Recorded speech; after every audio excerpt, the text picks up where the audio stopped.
Bonjour à tous et bienvenue dans la capsule numéro 9 de À la recherche du bonheur. Aujourd'hui, on va essayer de voir pourquoi on souffre. Qu'est-ce que la souffrance? Qu'est-ce qui engendre la souffrance? Il y a beaucoup de choses qui engendrent la souffrance. Ça peut être différent d'une personne à l'autre. On va commencer par soi, parce que comme je vous dis depuis le début, tout part de soi. Okay? La souffrance, généralement, vient du fait que la réalité que l'on vit n'est pas en cohérence, n'est pas en accord avec la projection qu'on en avait fait. Ça, c'est la première des causes. La deuxième des causes, pourquoi on souffre? Parce qu'on revit sans cesse et toujours les histoires du passé qui nous ont fait souffrir, qui nous ont blessés. Puis on s'y repasse en boucle comme un film sans fin. Vous savez, l'histoire sans fin? Alors, la même chose. Alors, la principale source de la souffrance humaine, c'est de ne pas vivre le moment présent. Il y a différents types de souffrance. On ne parle pas de souffrance physique, on parle de souffrance émotionnelle. Je dirais que peut-être 75%, sinon même peut-être 90% de la souffrance, on se l'impose à soi-même. Oui, c'est pas de la faute à un, c'est pas de la faute à l'autre, c'est pas de la faute à, parce que l'autre n'a pas fait ci, parce que l'autre n'a pas fait ça, parce que, non. C'est parce que nous ne vivons pas dans l'instant présent. C'est fort, hein? C'est quoi vivre l'instant présent? Est-ce qu'il y a quelqu'un qui a une réponse à ça? Qu'est-ce que vivre le moment présent? À l'heure où on se parle, regardez quand vous êtes avec vos enfants, votre conjoint, votre conjointe, peu importe, avec quelqu'un. Vous êtes à un rendez-vous quelconque. Est-ce que vous êtes réellement présent avec cette personne-là?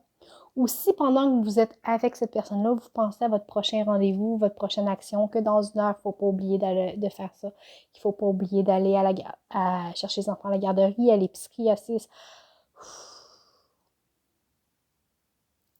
Est-ce que vous êtes capable d'arrêter vos pensées sur le ici, maintenant? Dans mon ici, maintenant,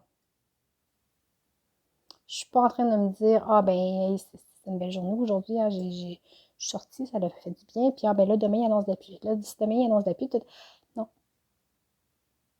Ici, maintenant, je suis avec vous, je vous parle. J'ai une tasse d'eau chaude dans les mains parce que j'ai froid. Puis, c'est même pas pour la boire, c'est juste pour me réchauffer les mains. Ce que je ressens présentement, c'est le froid.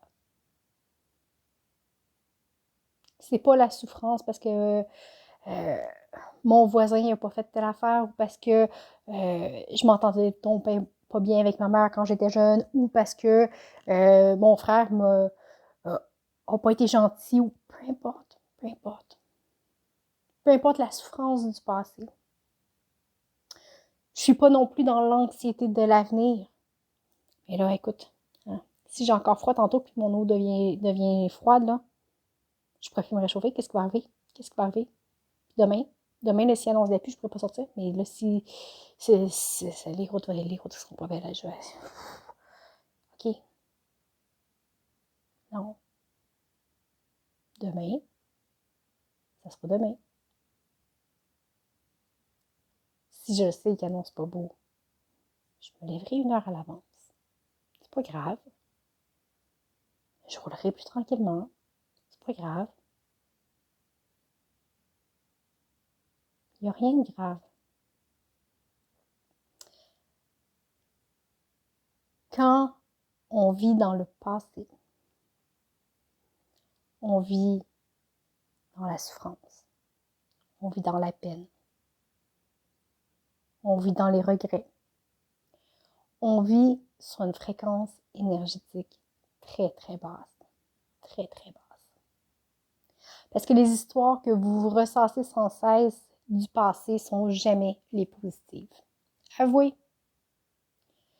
Hein?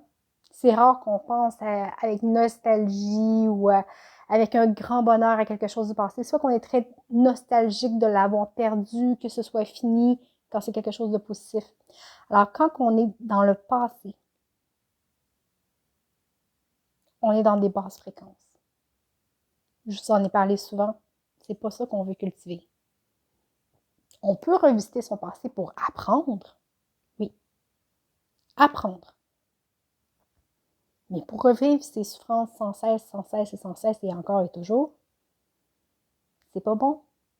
C'est pas bon pour vous. C'est pas bon pour personne. Quand vous vous projetez dans le futur, qu'est-ce qui arrive? Deux choses. Anxiété et déception. Combien de fois que vous avez planifié une soirée, ok? En vous disant, OK, là, je vais inviter telle personne, puis là, je vais faire ça à manger, puis là, on va jouer à tel jeu, puis là, ça va être le fun, puis là, ça va... Mais vous vous mettez une pression énorme.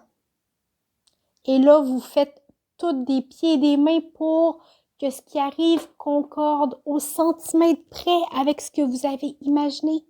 Votre idéal de bonheur que vous avez imaginé. Et là, si ça ne concorde pas, vous tombez dans la déception, dans la frustration, parfois même dans la rage. Parfois, ça peut être quelque chose qui nous angoisse, puis qu'on sait, hey, là, il va arriver ça, hey, je sais pas comment je vais gérer ça, hey, c'est gros, puis là, si j'y arrive pas, puis là, qu'est-ce que je vais faire? Puis... L'anxiété. L'anxiété.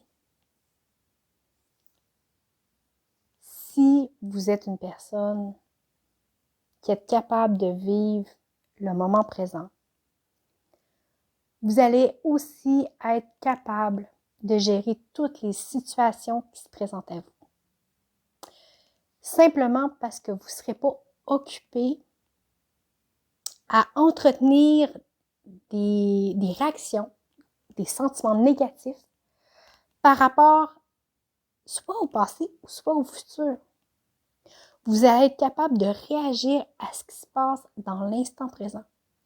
Et le fait d'être capable de faire ça va faire en sorte que des crises d'angoisse, vous n'en ferez plus. Parce que vous allez avoir confiance, que vous allez savoir quoi faire. Vous allez savoir comment réagir. Vous allez savoir vous en sortir. Il n'y a rien de plus important que le ici, maintenant. Quand on offre un cadeau à quelqu'un, c'est quelque chose que j'ai lu sur Facebook à un moment donné, on offre un présent. Parce que le présent, c'est un cadeau. Alors, c'est la même chose. Vivre le ici et le maintenant, ça vous permet de vivre dans la spontanéité, de retrouver votre cœur d'enfant, de vous laisser émerveiller par ce qui vous entoure. Et là, je vous parlais de fréquence la dernière fois, on l'a augmenté, mais là, quand je vous parle d'émerveillement puis de spontanéité, là, pour vrai, notre taux vibratoire, il augmente. Il augmente notre niveau de bonheur. Écoutez, être capable de vivre le moment présent. C'est pas facile, mais vous pouvez vous entraîner à le faire. Vous pouvez le faire. Demain, c'est demain. Vous pouvez prévoir, vous pouvez être prévenant. Mais combien de fois, retournez dans votre mémoire, combien de fois vous avez anticipé un événement à venir, que vous avez essayé de tout prévoir, puis finalement, qu'est-ce qui est arrivé? Ça avait zéro, mais zéro lien avec ce que vous aviez imaginé. C'est arrivé souvent, hein? Je vous dirais que 99,999% des cas, les choses ne se produisent pas comme on les avait imaginées. Pourquoi qu'on perd le temps, notre énergie à se faire des scénarios d'abord? Hein? Pour vrai? On verra quand ça arrivera. Je sais que vite comme ça, c'est facile à dire, puis c'est quelque chose qui prend des années, ok? Mais avec la pratique, à tous les jours, vous allez y arriver. À chaque fois que vous êtes trop dans le passé, vous descendez votre fréquence. Ramenez-vous au présent. Les choses du passé sont faites pour être pardonnées. Pas oublier, pardonner. Si vous pardonnez, vous allez être à même de revenir dans le présent. La projection. La projection peut aussi briser des relations entières, en fait. Okay? C'est pas seulement vous nuire à vous, mais nuire à vos relations. Si, disons, bon, c'est la Saint-Valentin qui approche, si la Saint-Valentin approche et que là, vous, dans votre tête, hey, cette année-là, j'ai quelqu'un à Saint-Valentin, fait que je veux du chocolat, des fleurs, puis on va aller au resto. Hein? Dans votre tête, c'est hyper romantique, puis peut-être même que vous avez une déclaration d'amour et peut-être même une demande en mariage. Okay? Je mets ce gros, mais vous voyez ce que je veux dire. Et que finalement, à Saint-Valentin, ben, votre conjoint il a la grippe.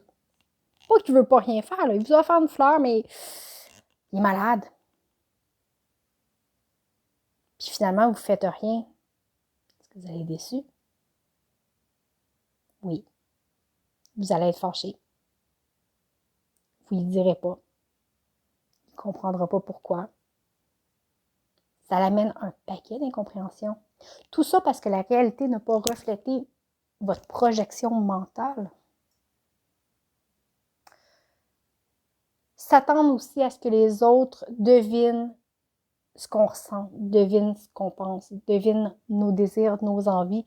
Ça aussi, ça peut être une source de conflit et de souffrance. L'incompréhension.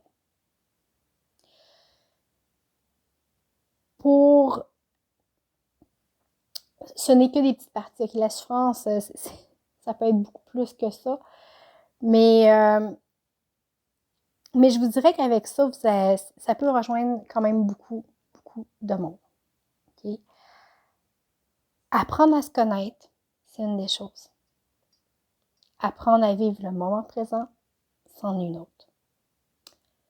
Alors, c'est deux actions qui peuvent vous aider dans vos relations, dans votre relation à vous-même, dans votre relation avec les autres, au travail et partout, et qui va augmenter votre bonheur.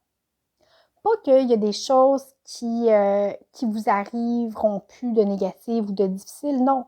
C'est qu'au lieu de les voir négativement, vous allez être capable de saisir l'opportunité, de transformer les choses négatives qui vous arrivent en expériences enrichissantes.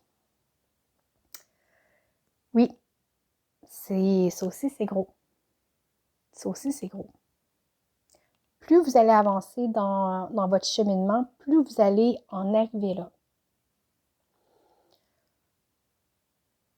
Pour arriver à voir les choses de façon positive, c'est un petit peu ce que je vous disais tout à l'heure, c'est aussi de dédramatiser. Dédramatiser en ne se projetant pas trop dans le futur, en n'angoissant pas pour rien. Quand vous mettez pas votre énergie sur l'angoisse, sur la peur, puis que vous le mettez dans le ici, maintenant, vous êtes capable d'accomplir beaucoup, beaucoup plus. Si vous accomplissez plus, vous vous réalisez plus. Si vous vous réalisez plus, votre confiance augmente. Ça a un effet d'enchaînement. Ça a un effet d'enchaînement. Okay? Et là, j'ai oublié où est-ce que je voulais en venir. ça arrive souvent, je pars sur des bulles, puis je me laisse aller tout simplement. Puis c'est vraiment comme ça que je fais mes vidéos. J'ai une idée de départ, mais à la base, j'ai aucune idée de ce que je vais vous dire. J'y vais vraiment juste comme je le sens. Alors, je voulais parler de la communication, OK? Se connaître soi-même. Okay? Depuis le début, on parle d'acceptation, d'amour de soi. C'est beaucoup plus facile d'être indulgent envers soi-même, envers les autres. De s'accueillir quand on se donne de l'amour. Ça a l'air facile dit comme ça, hein? Mais vous allez voir, c'est juste des petits pas qui vont faire en sorte, ah oui, c'est ce que je vous disais, pas qu'il y a des choses qui vous arriveront pas, mais il faut aussi différencier quelque chose. Vous n'êtes pas la souffrance que vous portez. Vous n'êtes pas l'élément négatif que vous vivez. Apprendre à dissocier les deux. Je ne suis pas la colère que je ressens. Je fais, en tant qu'être humain, l'expérience de la colère. Comme je fais l'expérience d'avoir froid, mais je ne suis pas le froid. Okay? Ne pas s'attacher, ne pas s'identifier au ressenti qu'on a. Ne pas s'identifier à notre histoire. Vous n'êtes pas blessé. Oui, on peut être blessé, mais vous n'êtes pas détruit, vous n'êtes pas brisé. Vous êtes vous êtes humain. On parle toujours d'essayer de se réparer. Vous n'êtes pas brisé. Ce que vous vivez fait partie de ce que vous êtes. Mais vous n'êtes pas ce que vous vivez. Vos expériences vous construisent, soit positives ou négatives. Les relations que vous vivez vous construisent. Vous faites du mieux que vous pouvez à chaque instant, selon qui vous êtes dans cet instant-là. Ça ne donne rien d'être dans le regret de « Ah, mais avoir su, j'aurais dû, ta. » Non. Quand ça s'est passé, c'est pas là que tu étais dans ta vie. Avec le recul, avec le temps, avec la sagesse, l'expérience, oui, tu aurais fait les choses autrement. Mais tu ne l'as fait pas à cette époque-là. Ça te donne quoi de t'auto-torturer en disant « J'aurais donc dû. » Ça donne rien. C'est passé. Oui, mais quand j'étais jeune, j'ai vécu la souffrance parce que telle personne a abusé de moi ou... Oui. Mais t'es pas l'abus que tu as subi. Tu as fait l'expérience de la douleur que tu as ressentie. Mais tu n'es pas cette douleur-là. Faut vraiment voir ce que l'on vit et ne pas le prendre comme ce que l'on est. Je ne sais pas si vous comprenez mes exemples, si mes exemples sont clairs. Si ce n'est pas le cas, écoutez, écrivez-moi, ça va me faire plaisir de vous réexpliquer ou de refaire une vidéo.